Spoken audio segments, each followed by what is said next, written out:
చాలా పెద్ద పెద్ద క్యాడర్స్ లో ఉన్నారు, తనతో రిక్రూట్ అయిన తన ఫ్రెండ్స్ అందరు. సో ఇన్ఫ్లుయెన్స్ చేయొచ్చు అనుకున్నాడు. నేను ఇన్ఫ్లుయెన్స్ చేస్తాను, నువ్వు నన్ను ఏం చేయగలవు, ఆఫ్టర్ ఆల్ నువ్వెంత నీ బతికెంత. దట్టు మేడం నేను లవ్ మ్యారేజ్ చేసుకోవడంతో ఏమైందంటే నాకు నా ఫ్యామిలీ సపోర్ట్ లేకుండా పోయింది మేడం. అంటే అప్పట్లో మరి ఎవరు బ్రాహ్మణ్ వచ్చి సింగ్ చేసుకున్నారంటే యాక్సెప్ట్ చేయలేరు. అది తప్ప ఒప్ప అనేది మనం ఎలా చెప్పగలం, వాళ్ళు డిసైడ్ అవ్వాలి, అది వాళ్ళ నిర్ణయం అది. సో నేను కూడా వాళ్ళ నిర్ణయాన్ని గౌరవించి వాళ్ళ ఇంటికి వెళ్ళలేదు మేడం. నేను కూడా ఎప్పుడు వాళ్ళని బాధపడదలుచుకొని వాళ్ళ ఇంటికి కన్న వాళ్ళకి మీ సొంత వాళ్ళకి కూడా మీరు ఈ పెళ్లితోటి దూరం అయిపోయారు. దూరం అయిపోయాను మేడం, నేను కంప్లీట్ గా దూరం అయిపోయాను. అయితే ఈ situations arise for the past 3-4 years గా ఇది హెవీ అయిపోయింది మేడం. కోవిడ్ టైంలో నాకు ఇంకా బలంగా తెలిసింది. మేము కోవిడ్ వచ్చి ఒక పక్కన అందరం ఎవరు ఉంటాం ఎవరు పోతామని ఏడుస్తూ కింద ఉంటే నేను పిల్లలు, తను పైకి వెళ్ళి వీడియో కాల్స్ మాట్లాడుకునేవాడు మేడం అమ్మాయిలతో. అది పిల్లలు వచ్చి తర్వాత అమ్మ ఆయన ఎవరో వీడియో కాల్స్ తో మాట్లాడుతున్నాడు, ఎవరో ఆవిడతో, వాళ్ళు ఏంటమ్మా అట్లా ఆ డ్రెస్సింగ్ అది కూడా పిచ్చి పిచ్చిగా ఉన్నారు. పిల్లలు కూడా చూసేంతగా, అంటే పిల్లలకి అవగాహన వచ్చేంతగా కూడా తను పాప అప్పటికి బీటెక్ ఫస్ట్ ఇయర్ లోకి వచ్చేసింది మేడం కోవిడ్ టైం. అదే అవగాహన వచ్చేసింది, వాళ్ళు వచ్చి చెప్పారు. నేను అడిగాను, ఇప్పుడు ఎవరైనా మాట్లాడదలుచుకుంటే ఆఫీస్ వాళ్ళు ఎవరైనా మాట్లాడతాం మేడం, మేమైనా మాట్లాడతాం, తనైనా మాట్లాడదు, ఏం తప్పు కాదు. కానీ ఒక వీడియో కాల్స్ చేసుకుని మాట్లాడాల్సిన నెసెసిటీ లేదు. ఏదైనా ప్రాబ్లం ఉంటే ఆఫీస్ వాళ్ళు, ఇప్పుడు మీరైనా స్టాఫ్ కి కాల్ చేస్తారు, మాకైనా బ్రాంచ్ మేనేజర్స్ కాల్ చేస్తారు, తనైనా కాల్ చేసుకోవచ్చు. దానికి నేనేం ఎప్పుడు అబ్జెక్ట్ చేయలేదు. కానీ వీడియో కాల్స్ చేసుకోవాల్సిన నెసెసిటీ ఏంటి అని అడిగాను మేడం. అయితే నేను ఇప్పుడు వాళ్ళ పేర్లు చెప్పొచ్చా చెప్పకూడదా మేడం? అది మీ ఇష్టం అండి, ఇట్స్ అప్ టు యూ. ఇప్పుడు మీరు అన్న ప్రాబ్లం అవుతుందా? ఏం ప్రాబ్లం అవుతుంది అని నేను అనుకోను, ఎందుకంటే నేమ్ చెప్పకుండా నేను బెటర్, ఎందుకంటే అవతల వ్యక్తి కూడా మహిళలు కాబట్టి ఐ థింక్ ఒక మహిళలుగా మన ఇద్దరం గౌరవిద్దాం మేడం. ఆ గౌరవం ఇచ్చే నేను ఇన్నాళ్ళు ఇదైపోయాను మేడం. తన అనంతపురంలో డెప్యుటేషన్ కి వెళ్ళినప్పుడు ఒక అమ్మాయితో ఇట్లాగే రిలేషన్ లోకి వెళ్తే నేను ఆ సంగతి వీడియో కాల్స్ మాట్లాడుతున్నాడు అన్న సంగతి తెలిసి నేను క్వశ్చన్ చేశాను. చేస్తే అవును నన్ను చూడాలనే చేసింది, నీకేంటి అన్నాడు మేడం.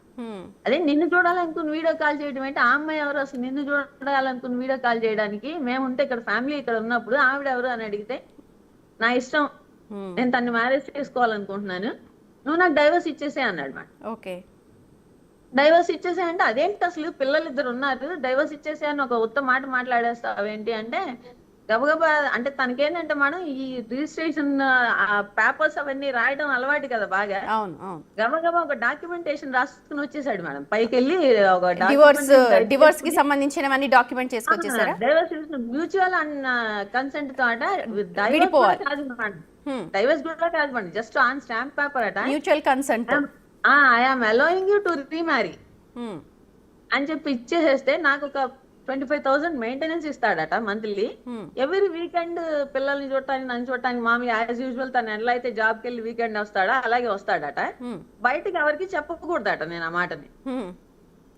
ఆ స్టాంప్ పేపర్ మీద ఉంటుందట, తను మాత్రం వేరే ఆమెను పెళ్లి చేసుకుని ఆ వారం అంతా అక్కడ ఉంటాడట, వీకెండ్ మా దగ్గరికి వస్తాడట.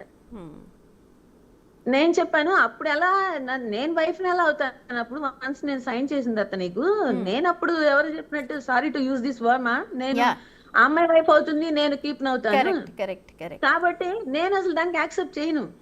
నువ్వు ఇప్పుడు if you want to go away just divorce అంతే, అంతే తప్ప వేరే లేదు అంటే. మా పాప వచ్చి అప్పుడు అసలు డైవర్స్ అంటే ఏంటి, మీరు ఎట్లా తీసుకుంటారని అడిగితే, ఇది నాన్న ఇంకా వంశపరాలు ఆయనకి మనకి సంబంధం ఉండదంటే, ఆయన తీసుకొచ్చిన పేపర్స్ చించి పక్కన మారేసి మా అమ్మ ఇవ్వదు, నువ్వేం చేసుకుంటావు చేసుకో అంది మేడం పాప. అనేటప్పటికి ఇంకా మళ్ళీ కొంత యుద్ధం జరిగింది, కొట్టాడు మమ్మల్ని. మళ్ళీ లేదు లేదులే నేను అలాంటి పని ఏం చేయను, నేను పిల్లలు మనం సేఫ్ గా ఉందాం బాగుందాం అది ఇది అన్నాడు మేడం. కానీ ఆవిడతో రిపీటెడ్ గా మాట్లాడుతూనే ఉన్నాడు. అది ఒకసారి కాల్స్ లో మళ్ళీ దొరికినప్పుడు మాకు ఆ అమ్మాయి పేరుతో నేను మాట్లాడను ఇంకా నుండి అని చెప్పి ఒక వైట్ పేపర్ మీద రాసి ఇచ్చాడు మేడం, సైన్ చేసి ఆ అమ్మాయి మొబైల్ నంబర్ అన్ని చేసి ఇచ్చాడు. నేను అమ్మాయి కాల్ చేశా, అమ్మాయి ఇది మంచి పద్ధతి కాదు, నేను ప్రేమించి వివాహం చేసుకున్నాను, నా పేరెంట్స్ ని వదులుకుని వచ్చేసాను నేను తన కోసం, నాకంటూ తను నా పిల్లలు తప్ప ఎవరు లేరు, నీకు ఇది మంచి పద్ధతి కాదు అని చెప్పాను మేడం అమ్మాయికి. నేను పొలిటికల్ బ్యాక్గ్రౌండ్ ఉన్న ఫ్యామిలీ ఉన్న అమ్మాయిని మీరు నన్ను ఏం చేయలేరు అంది మేడం అమ్మాయి. ఓ ఓకే.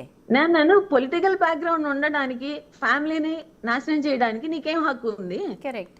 నీకు కావాలనుకుంటే ఎవరైనా అన్మ్యారీడ్ చేసుకో, లేకపోతే వైఫ్ చనిపోయిన వాళ్ళు ఉంటే చేసుకో. అంతేగాని నువ్వు ఇలా చేయడం అనేది మంచి పద్ధతి ఫ్యామిలీని కాదమ్మా అని డిస్టర్బ్, చెప్పారు. మొత్తం ఫ్యామిలీని ఫ్యామిలీని డిస్మాంటిల్ చేయడం. తప్పమ్మా ఇది అని చెప్పాను మేడం నేను. ఆ అమ్మాయి వినలేదు మేడం. రిపీటెడ్ గా వాళ్ళు ఇంకిద్దరు మాట్లాడుకుంటూనే ఉన్నారు మేడం. దానివల్ల మాకు చాలా డిస్టర్బెన్సెస్ వచ్చినాయి, చాలా గొడవలు వచ్చినాయి మేడం ఇద్దరికి. ఎప్పటికప్పుడు మాట్లాడినాడని తెలిసినప్పుడల్లా ఏదో ఒక గొడవ జరగడం, వీకెండ్ వచ్చి తను బూతులు తిట్టడం, మీరు ఎప్పటికప్పుడు కొట్టడం, సర్దుకుపోతూ ఉన్నారు, ఆయన కాళ్ళ మీద పడ్డం, మీరు ఎప్పటికప్పుడు సర్దుకుపోతున్నారు. అది అందరూ ఏంటంటే మేడం, ఆ మగవాడే చేస్తాడు ఎప్పటికైనా సరే, పిల్లల్ని వైఫ్నే వస్తాడు, దగ్గరకు వస్తాడు, అలా ఉండకూడదు, తప్పు, ఏం చేస్తాం మరి, తప్పదు కదా, అది కదా ఇది కదా అనేవాళ్ళు. ఈవెన్ నాకేంటంటే నా ఫ్యామిలీ కూడా బ్యాక్ లేకపోయేటప్పటికి నాకు అనిపించింది there is nobody else to take care or to shed your shoulder. Correct అన్న ఉద్దేశంతో నేను కూడా అట్లా కొంచెం ఉండిపోయాను మేడం. ఏడుస్తాను, పోట్లాడతాను, మరి ఏం పోట్లాడకుండా ఏ వైఫ్ ఉండగలదు మేడం? అవును. అది అయిపోయింది. తను అక్కడి నుంచి కర్నూలు నుంచి ట్రాన్స్ఫర్ వచ్చేసి నెల్లూరుకి వచ్చాడు మేడం.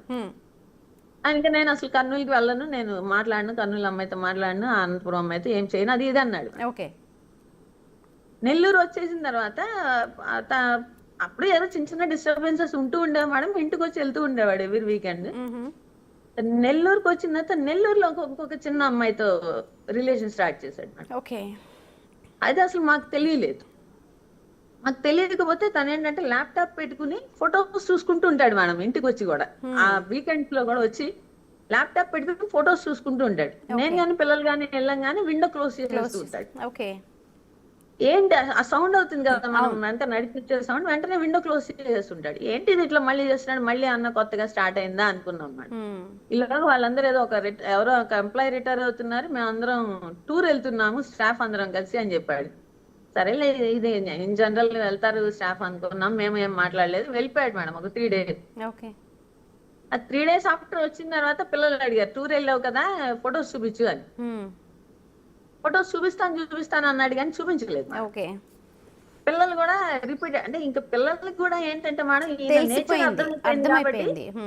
పాప రిపీటెడ్ గా అడిగింది, నువ్వు ఫోటోలు చూపించమంటే ఎందుకు చూపించట్లేదు అంటే నాకు చూపిస్తాలే, ఇప్పుడు ఏంటంత అర్జెంట్, నేను చూపిస్తాలే అది ఇది అన్నాడు. అన్న తర్వాత ఒక 1 week లో ఏమైందంటే తను ఒక టూర్కి వెళ్ళాడు బాబుని తీసుకుని. పాపకి ఎగ్జామ్స్ ఉన్నాయి, మేము రామని అంటే తను బాబు ఇద్దరు వెళ్ళారు. వెళ్లే ముందు నా హార్డ్ డిస్క్ ఏమి టచ్ చేయొద్దు, నా ల్యాప్టాప్ టచ్ చేయొద్దు, అది ఇది అని చెప్పి గట్టిగా వార్నింగ్ లాగా ఇచ్చి వెళ్ళిపోయాడు మేడం. పాప తర్వాత అంది, అమ్మా నా ఏదో టచ్ చేయొద్దు చెప్పాడు, సో నువ్వు కూడా ఏం టచ్ చేయకమా అంది. సరే ఎందుకు అంత ఇన్సిస్ట్ చేస్తూ చెప్పాడు అని మనకి ఒక క్యూరియాసిటీ ఉంటుంది కదా మేడం, మళ్ళీ ఏం తప్పు జరుగుతుందో. ఒకటి మనం సొసైటీలో ఇప్పుడు తనకి చెడ్డ పేరు వచ్చినా ఫ్యామిలీ మొత్తానికి వస్తుంది. అది ఫ్యామిలీ మొత్తం దాని వల్ల ఎఫెక్ట్ అవుతాం, నేను ఎఫెక్ట్ అవుతాను, పిల్లలు ఎఫెక్ట్ అవుతారు.